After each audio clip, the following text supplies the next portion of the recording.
Hello, everyone. Today we have the honor of meeting Miss Sarika Bansal. We are so thrilled to have this incredible opportunity to meet you and hear your insights. Miss Bansal, to start us off, would you mind introducing yourself? Sure. Thank you for this opportunity to be able to speak about myself and the vision and the leadership. My name is Sarika Bansal. I am the newly elected a member in Cary Town Council. I'm the first Indian American to be elected in Cary, so we kind of made history there. I've worked in an executive position in many different firms within cybersecurity world. I'm a small business owner. I'm a mom of almost 16-year-old and a dog mom of two wonderful dogs. I moved to Cary with my husband and my daughter about 9 years ago and fell in love with this town.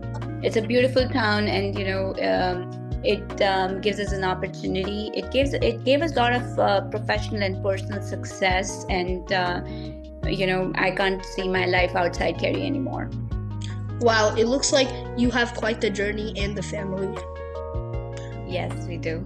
So, for our first question, can you share your journey to becoming a town council member in Cary and your Asian American and how your Asian American heritage influenced this path? Absolutely. So, I'm in a little bit background on myself before we deep dive into that area. I came to this country when I was 18 years old for my undergraduate studies, and I didn't really know anyone back then. I didn't really understand the language. It was a very challenging for me to survive, as a young adult. But then, with the hard work, perseverance, I survived, and I've done very well in my career. I was very career focused.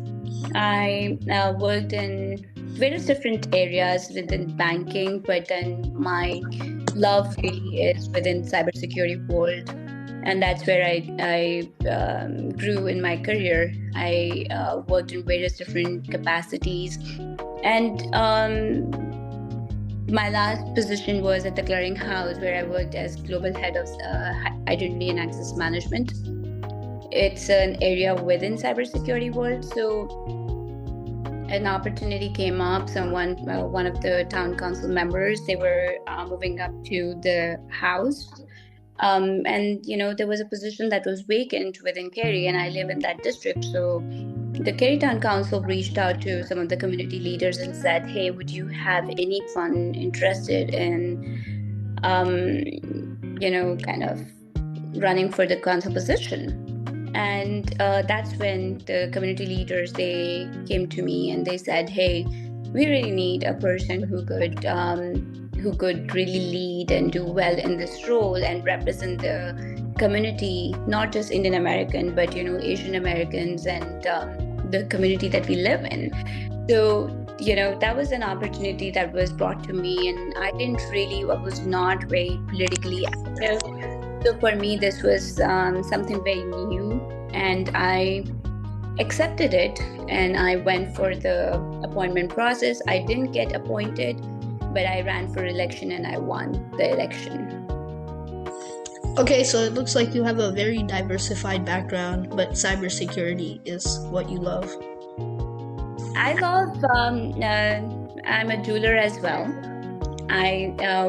I did my certification in diamond grading when I was in high school. That's my passion. Jewelry is my passion. One thing I will tell you, that if you love something really, with all your heart, it does not really feel like you're working.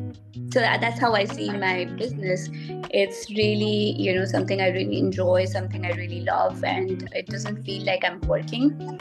So I never refer that as work, but that's also my passion.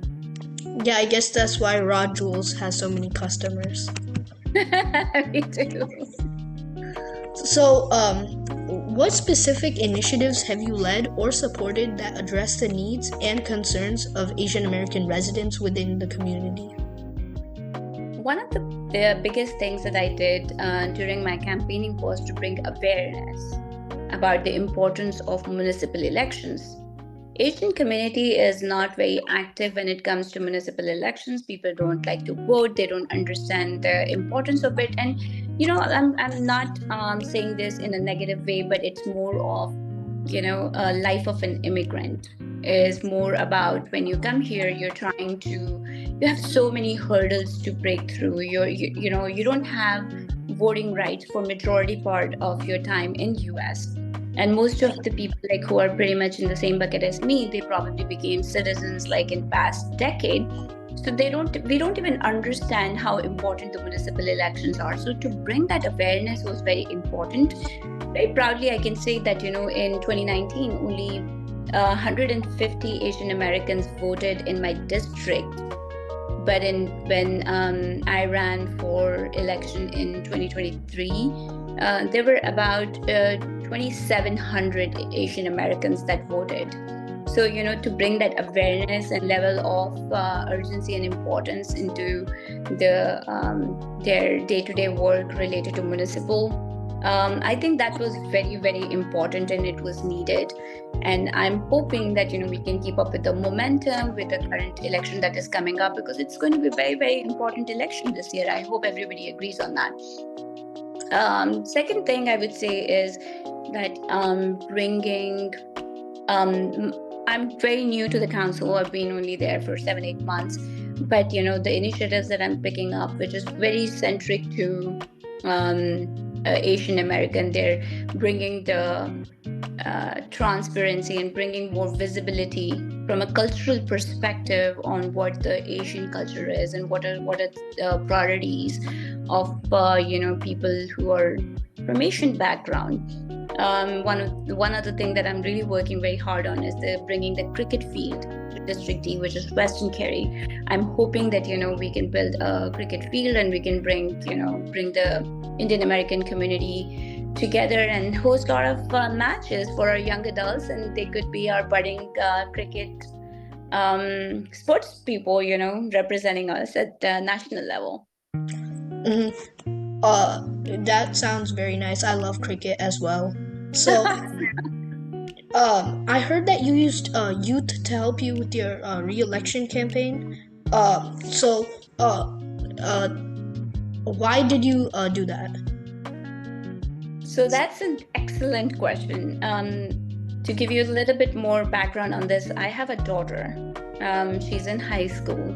Her name is Anya Lunani, and she ran my youth committee. And my youth committee had about 50 to 60 people.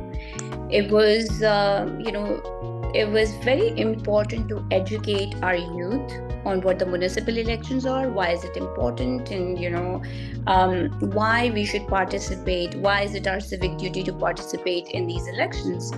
So we incorporated a lot of feedback that we received from youth, and they were actively involved in campaigning and writing postcards and making sure that we are sending the letters, knocking doors, bringing awareness in general.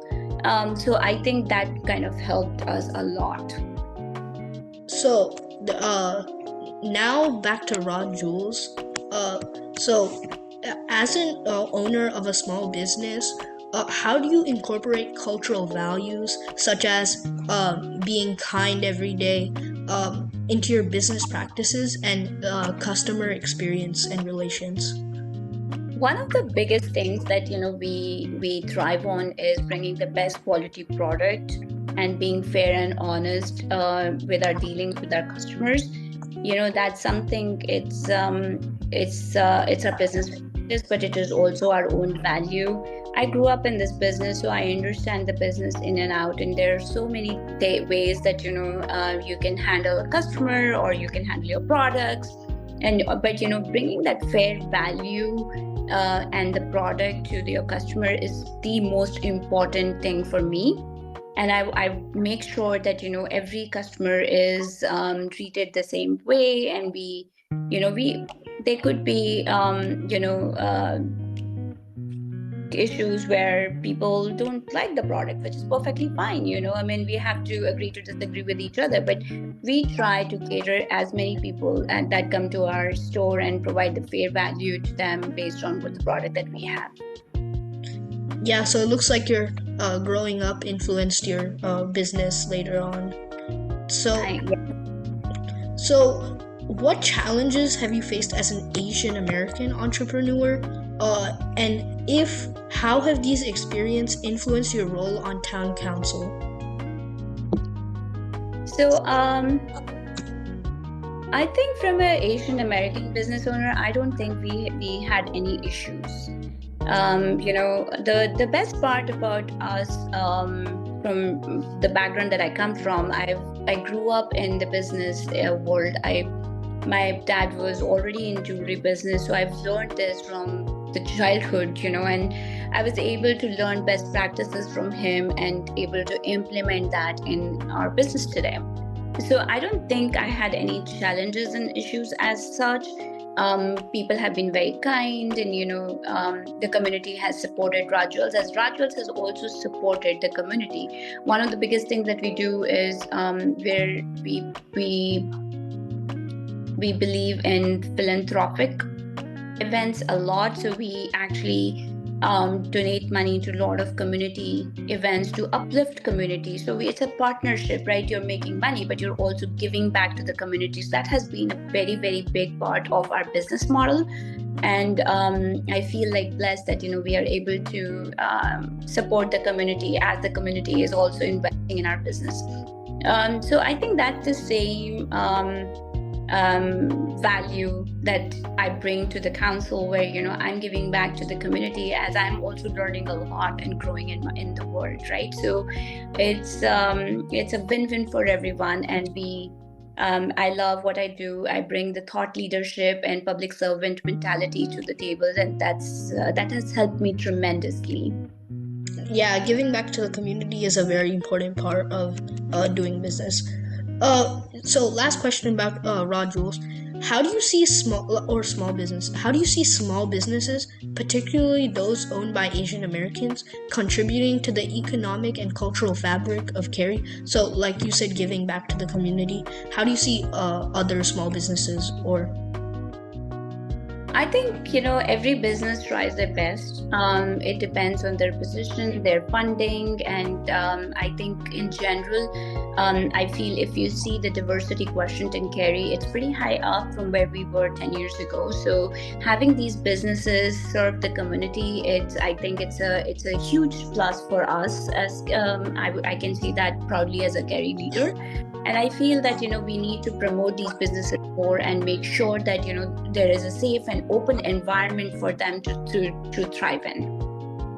Mm-hmm. So, with your amazingly diversified background, given your expertise in identity and access management specifically, how do you address concerns about data security and privacy within the Asian American community here in Cary?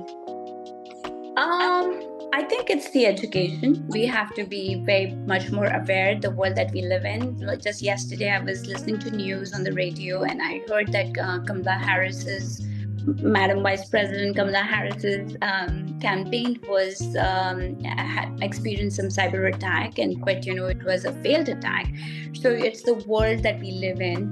We have to make sure that we are not clicking any links or any attachments that come to us. We have multi-factor authentication in place. We don't social media is plays a huge role in our lives today, so we have to make sure that I don't accept a friend request on any of my social media platforms that are my personal accounts until I really know that person and I have some interaction with that person. So that plays a huge role in my day-to-day work, and that's something I would really recommend everybody should follow. Yeah, this is really important since the world is going a lot towards technology these days. That's right. Next question. How do you ensure that the town's policies around regulatory compliance and business continuity are inclusive of the needs of Asian American owned businesses? I think one thing that town of Cary, I can proudly say this, that town of Cary does very well is they're very inclusive, and they don't invest in an area thinking that this is only for this particular community or that community. They're pretty consistent with their programs, and we as council members, we get to review some of those policies on regular basis and get to provide our feedback. So it's I can say at this point, so far I'm pretty happy with what I've seen, and Cary is doing extremely good job on that front. And now for leadership. What leadership qualities do you believe are essential for advocating efficiently for the Asian American community in Cary? To be, I think one of the biggest qualities, I feel like what I did was listening to people, understand what do they need. As a leader or as human beings, sometimes we jump on conclusion, solution making, and solutioning the issue. And I don't think people are looking for that. Sometimes, people are just looking for someone who will come to them and say, how can I help you? Like, what is the issue? And just try to understand issue from their perspective and not from a solutioning perspective. I think that's very important, especially for Asian American community. And the leadership that we have today, a lot of leaders don't look like us, right? So they have not experienced life like us, even though they support diversity. But to be able to experience what we have gone through, coming to US, to a country which is very new for us, and kind of building our lives up, getting our immigration status, visas, and buying a house. It's like an American dream. And how do we get to those experiences, like what it builds our Asian American community and brings us together? And I think for any leader that does not really look like us, and even though they support diversity, I would really say that listening to the issues and understanding where we are coming from and why we are saying something in a certain way, I think that kind of empathy and sympathy is very much needed. Yeah, listening to people's problems, like people who don't have voices to share to the community, is pretty important. So one of the things that I also do is, what you said is exactly right. Like listening to people, but also making sure that the voices are being heard. Like I'll tell you today, it was not something part of my plan, but then, my day has been pretty busy with all the meetings that are going back to back. But there is a project that's coming to the council on Thursday for review, and we have to make a decision whether we will approve or reject that. And there are community members that live right next to that area that have reached out to me and said, we don't really, we have concerns, we have issues. And even though this is last minute, I've kind of put some of the meetings that I had, like, non-urgent meetings on the side. And I've made time for them, and I'm going to meet with them today and understand what is their perspective? How is this going to impact their life? How will my decision change their life? And I made sure I called most of the council members and I let them know that, hey, some residents have reached out to me and they said that, there is a concern. So constantly making sure that the voices are being heard, I think that is the key here.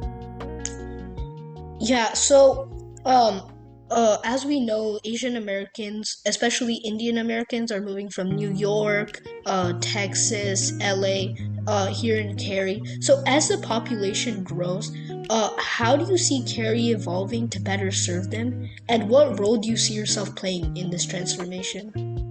I think this is the fabric of the community today.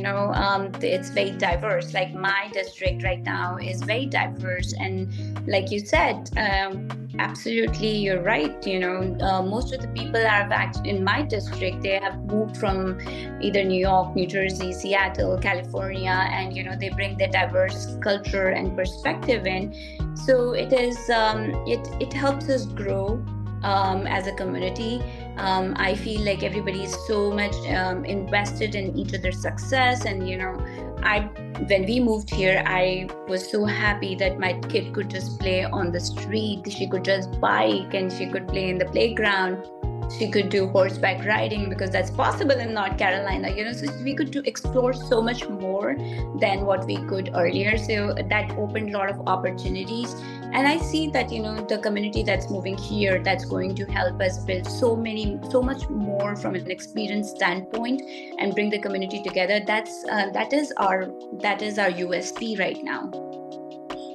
So, what role do you see yourself playing in this transformation? I think, I play a very critical role here because I have experience of living in New York, New Jersey. And when we moved here, I understand the challenges and issues that these people experience. So I can relate to their experiences. And, I can understand where they're coming from when they're saying, oh, I don't want density, or I want density, or I want affordable housing, or I don't want affordable, so I can understand their perspective well because, I have been in those shoes, and that's something different that I bring to the table. Okay, so last question.